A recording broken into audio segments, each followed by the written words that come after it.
People are certainly anticipating a change in the soundscape of cities, and we're starting to see that with electric cars, for example, being the most significant thing. And of course, that the noise from the engine is maybe only half the noise from the car, the other half coming from the tyres. So although it will make a significant reduction, it won't eliminate all noise from the city. So there's still going to be a lot of noise in cities.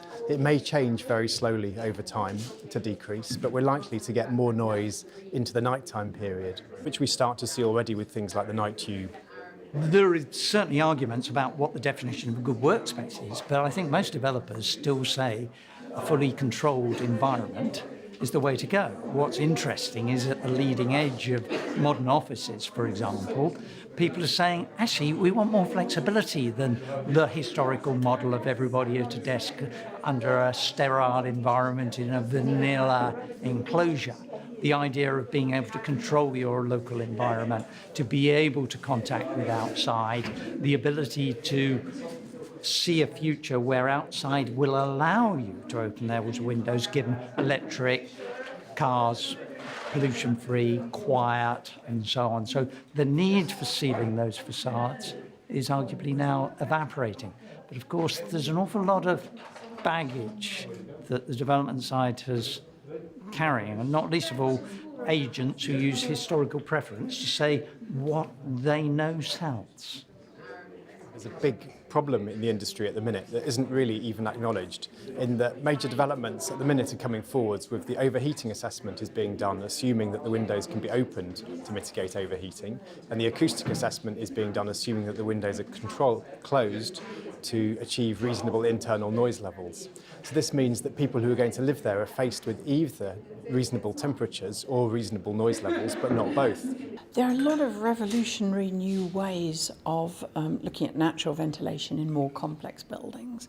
But actually, probably because of the imperatives to have more resilient buildings now in a rapidly changing world, you probably will be looking at a generation of buildings that we won't be building because you can't naturally ventilate them. Because, I mean, what they found in a lot of cities where you're having extreme events like Manhattan, where Sandy really caused 24-hour, 48-hour blackouts, these buildings that you can't open the windows become highly toxic very quickly.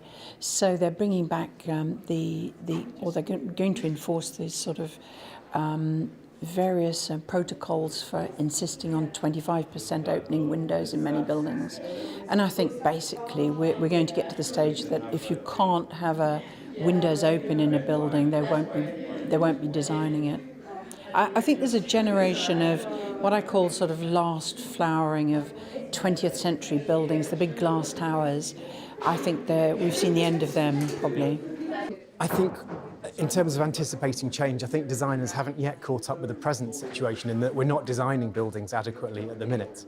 And there's new planning guidance, the Pro-PG, which says you must consider the acoustic environment in all new dwellings. And if you assume that windows are closed for that assessment, then you must also consider the ventilation and strategy for mitigating overheating.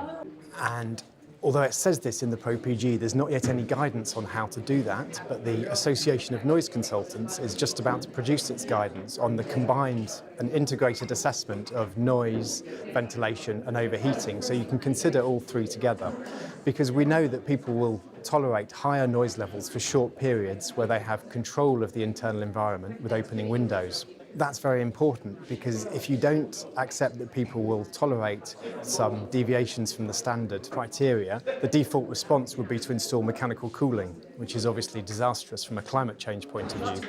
So what we need to achieve is a good balance between comfort and well-being of people in dwellings, the right type of control strategies for them so that they're easily understandable and easily implemented, and buildings that respond well to climate change. So we don't need to use more energy to achieve these conditions. And that's the key challenge for me, I think, is how do we achieve that?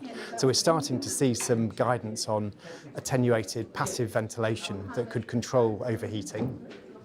and some examples of that. A few examples only in the country so far, and there's other examples from overseas.